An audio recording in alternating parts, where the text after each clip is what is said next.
Au sommaire du journal de l'or aujourd'hui, les stocks d'argent disponibles s'effondrent. L'inflation en Europe est hors de contrôle. La Russie aurait 6 fois plus d'or qu'officiellement déclaré. Allez, c'est parti!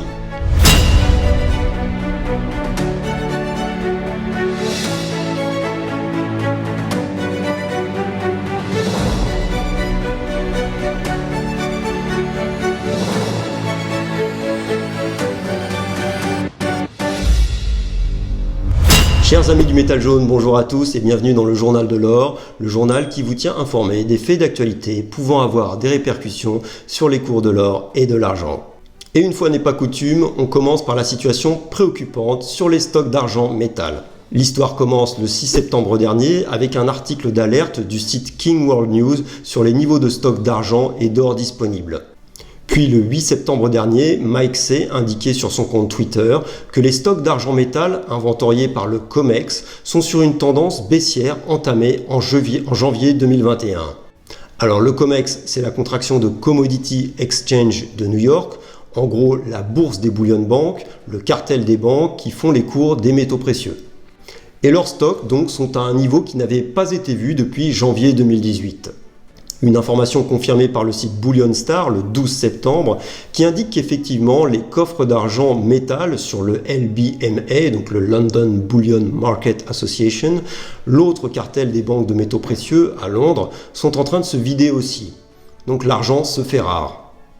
Et chez nous, les professionnels, c'est tendu sur l'argent, les primes tutoient allègrement les 40% au-dessus du spot et l'once Maple Leaf est même passé au-dessus des 50% de primes. Et d'ailleurs, le 12 septembre, le cours de l'argent prenait 5% en séance là, en quelques heures. Une tendance que nous allons suivre de près, évidemment, car les conséquences sur les cours sont potentiellement énormes si la tension sur la disponibilité s'accroît. Dernière chose à avoir en tête au sujet de l'argent, c'est qu'un panneau solaire standard de 72 cellules photovoltaïques contient 7 grammes d'argent. Alors, je dis ça, je dis rien, vous savez, rapport à ce qu'on entend sur l'énergie, la surenchère écologiste, tout ça. Vous faites juste 2 ou 3 calculs et je vous laisse en tirer les conclusions. On continue avec cette info de Bloomberg du 8 septembre, une décomposition de l'inflation par poste de dépenses en zone euro. Et comme vous pouvez le constater, à partir de début 2021, l'inflation se cabre pour atteindre en cumul aujourd'hui près de 9%. Essentiellement sur les postes représentés en rose, vert et bleu, c'est-à-dire le transport, l'énergie et l'alimentation. Et donc si vous voulez être épargné par l'inflation, achetez plutôt de l'alcool. D'après Bloomberg, c'est une dépense qui a peu souffert de l'inflation jusqu'à maintenant. Alors, petite info aperçue le 9 septembre sur Zero Hedge et qui fait écho à ma vidéo précédente, la Banque Centrale Européenne examine actuellement la préparation des banques commerciales à un éventuel tsunami de faillites d'entreprises du secteur énergétique. Donc, quelque chose se trame entre la BCE et la Banque de France sur un risque majeur de crise bancaire dans les semaines qui viennent. Et d'ailleurs, le 12 septembre dernier, Boursorama publiait une petite vidéo au titre tranquille avec un ton très serein. Les marchés financiers de l'énergie se trouvent dans une situation qui est assez délicate, ce qui fait craindre à beaucoup d'experts ce risque d'un Lehman Brothers de l'énergie. Là aussi, nous suivons ça de près.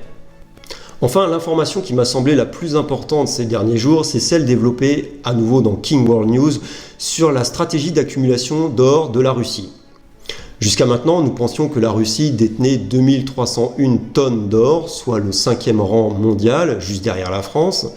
Or, il semblerait que, comme le dit Simon Hunt, les réserves totales en incluant le Gosfund, c'est-à-dire le fonds d'État russe, seraient de plus de 12 000 tonnes d'or, soit en gros 50% de plus que les 8133 tonnes officiellement détenues par les États-Unis, dont on doute par ailleurs qu'il les ait toujours. Mais ça, c'est un autre débat, un autre sujet. Ce que l'article révèle de plus intéressant, c'est que Poutine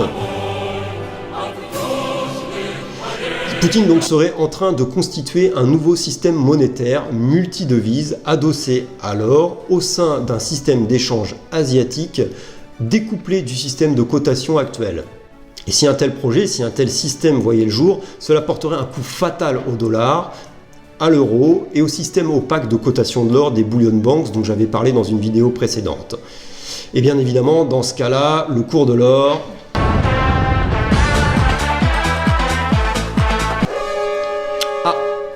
Et voici le moment tant attendu des 10 secondes Friedman. Alors Friedman comme Milton Friedman, ce brillant économiste, avec cette semaine une citation à méditer par rapport à ce qu'est réellement l'inflation.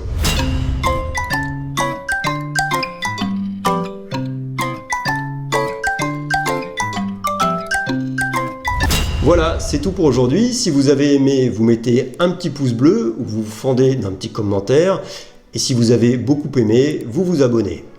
Et je rappelle que si vous voulez acheter de l'or, notre agence Godot & Fils à Chartres est à votre disposition pour vous apporter les conseils, l'offre la plus large et les meilleurs prix. Vous pouvez bien entendu vous adresser à n'importe quelle agence Godot & Fils en France, mais si c'est celle de Chartres, je m'occuperai personnellement de vous. Et ça, c'est pas rien. Merci et à bientôt.